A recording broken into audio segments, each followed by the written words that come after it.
was a hot one that day. I remember because the boys were cranky. Quite frankly, so was I. I remember that Moses was out tending the sheep. He was supposed to be gone almost another week. And I was worried that he wouldn't have taken enough water bags to get him through. I know that he knew every well in the area. The one especially that we met at, but every other one too. But I was still concerned that he wouldn't be able to store enough water for himself and for the flock for those hot days in the wilderness. It was almost evening, kind of like it is now, when a cry went up throughout the camp that Moses had been spotted at a distance. He was driving the flock hard, harder than he ever did, and certainly harder than he should have been on such a hot day.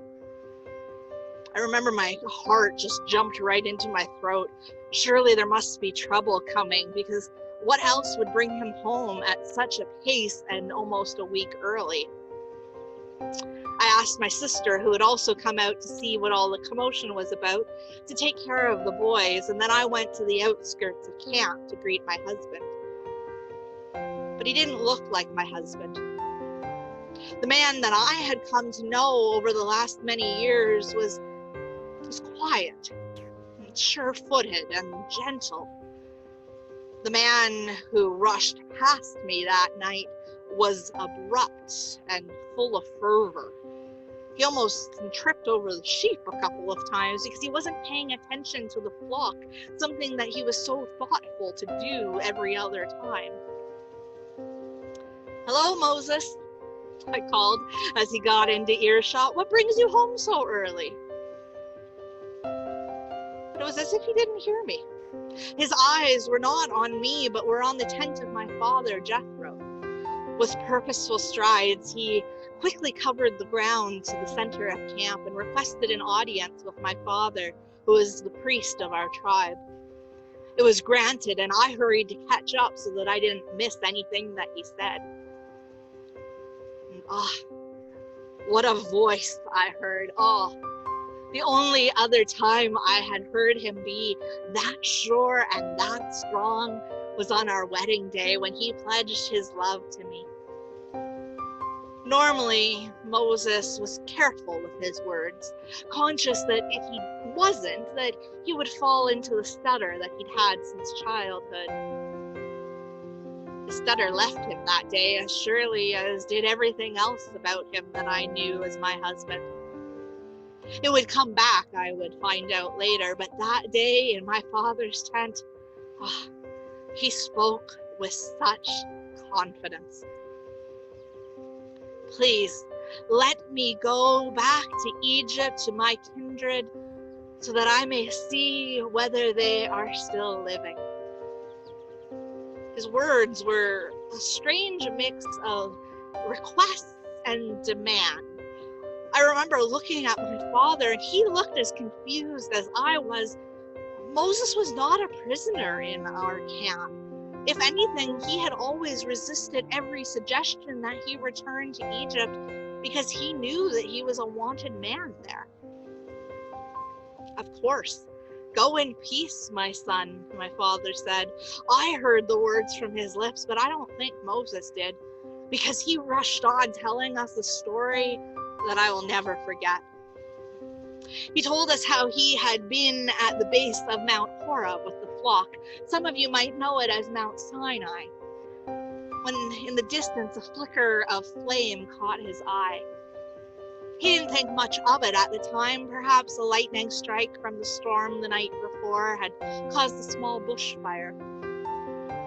But a little while later, he noticed that it hadn't changed. It hadn't gone out as it should have when the bush was consumed, and it hadn't gotten any bigger as if it had found any fuel.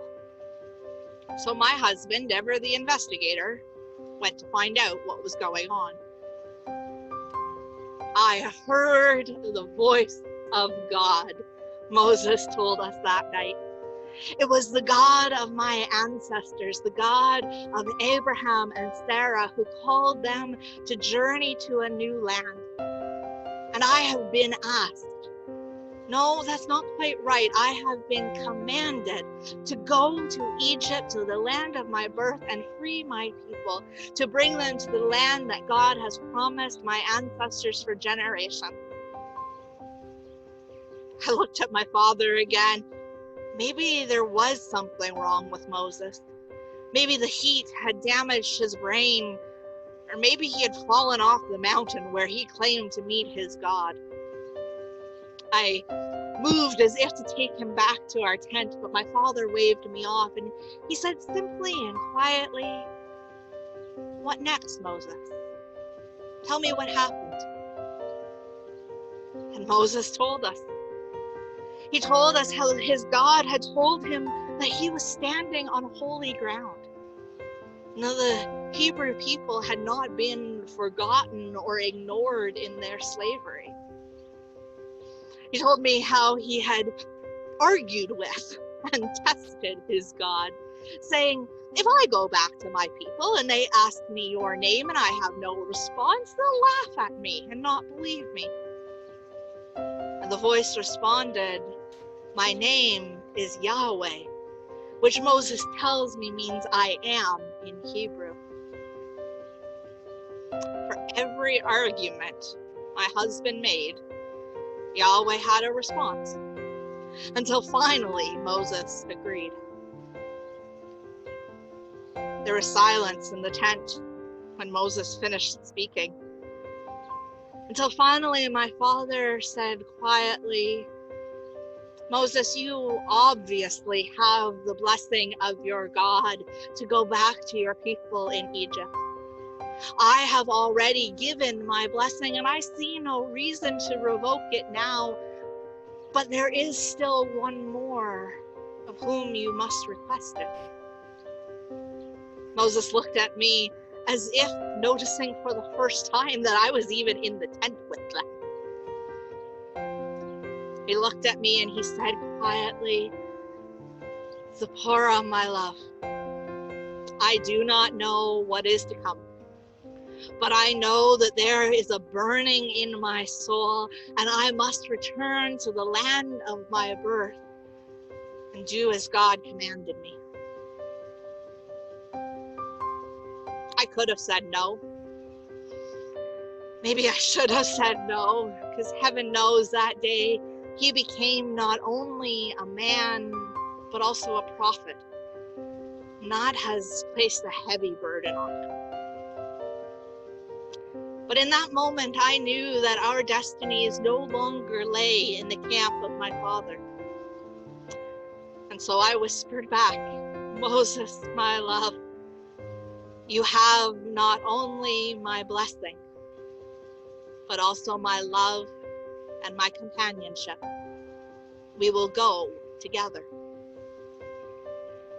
It was only late that night, when he thought the rest of us were sound asleep, that I heard him question the one who was sending us into the unknown and ask again why he had been chosen.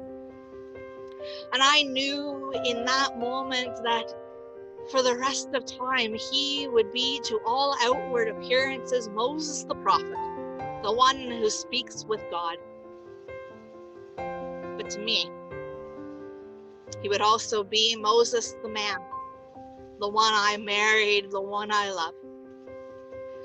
And so as he vowed to his God to lead his people, I vowed to mine that he would always have a place to come when the mantle of leadership got too much to carry, and that we would face whatever came our way together. To this day, we have both kept our vows.